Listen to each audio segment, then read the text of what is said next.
It's so addictive. So we better find a way to remove this habit from our behavior, or we will infect our lives with expanding negative effects that, as they grow, become harder to get rid of. It feels so natural and normal. Have you never pointed fingers at anyone else? Hmm? We do it all the time while driving, at work, and in our relationships. We see it all the time in TV shows and movies, and it is the favorite weapon of most politicians. We do it so often that we don't think of it as a problem. I've done it so many times.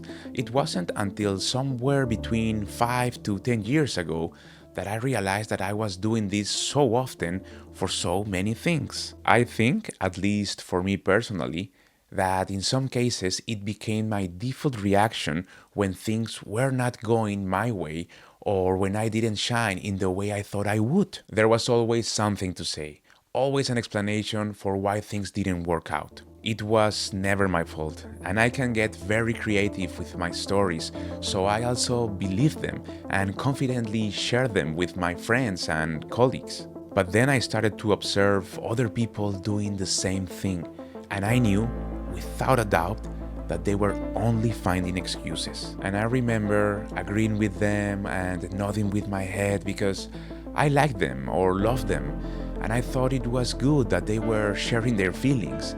But I knew that, at least to some extent, they were only covering their flaws. Back then, I told myself, oh, look, they have a fragile ego.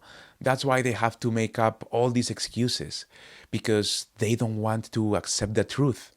And the truth is that they are just another human, filled with insecurities. They don't want to accept their responsibility. And it is so obvious that they are showing their vulnerability. It kind of made me feel elevated, like that was beneath me. But then I thought, wait, what if I am doing the same thing? I started to recall many times when my friends called out my nonsense in a nice or funny way, but I wasn't accepting it. I was so ready to counter their jokes or comments with more creative stories, with more excuses. All these years, my friends were calling this out, and I didn't notice it. And then I remembered all those times when I noticed other people's excuses. A few times I called them out. Sometimes I made jokes about it. Other times I just nodded my head, pretending that I truly believed it. But what I really realized is that people don't buy it. It was a big revelation that opened so many doors for my mind.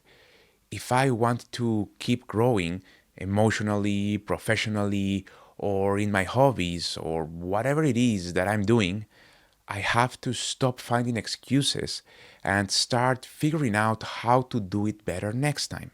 And not only that, it's so embarrassing to realize that a lot of people weren't buying it. Once you realize how similar we are to each other and how normal, how average we all are, it's a wake up call. I don't care if you are mega rich or mega famous. We have so much in common. So then I wanted to know, why do we do it? In my experience, it's because we choose to. We are afraid of exposing the truth to the world. We put the blame elsewhere to escape our responsibilities. We are afraid. Afraid they'll judge us.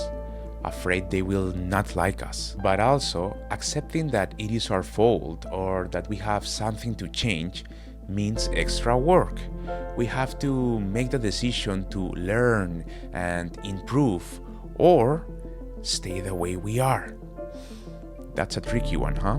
To accept a failure or a flaw and know that there is at least something you could do about it, you could at least be a bit more mindful next time. But no, you choose not to. Who wants to change? Who wants to put in that extra effort? Nah, it is easier to blame someone else. We blame others because we've gotten used to it, and we've built a fortress of excuses that now needs maintenance. Fortress that will crumble if the truth is exposed. That there is something frustrating you and you don't want to find it. If we keep blaming others for all the things we didn't achieve, we won't grow and we will damage our relationships. If you are dating or living with someone you love, you can't keep making excuses for yourself forever.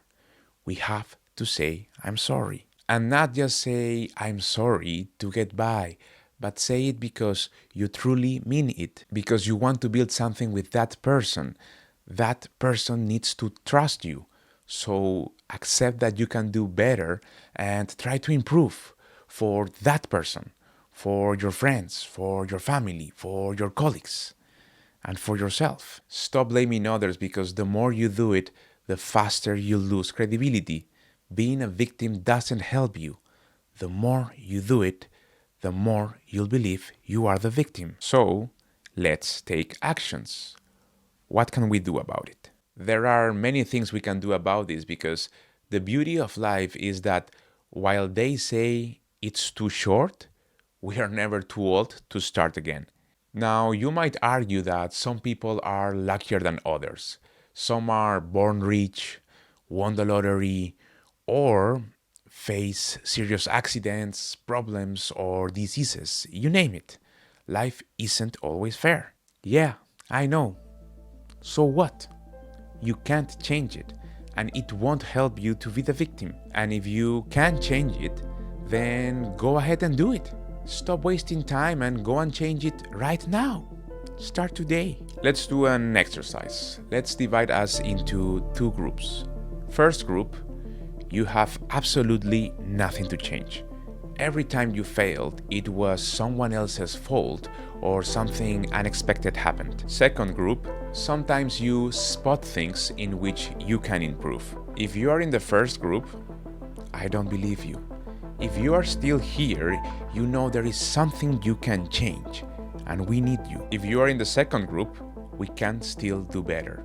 We are growing, but we still blame others every now and then, or maybe very often. We will never be perfect or completely clean from this.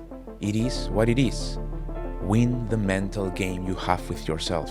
Whenever you find yourself blaming other people, make the decision to stop doing it.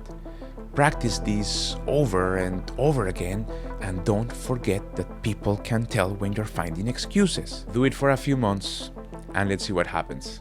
You got this.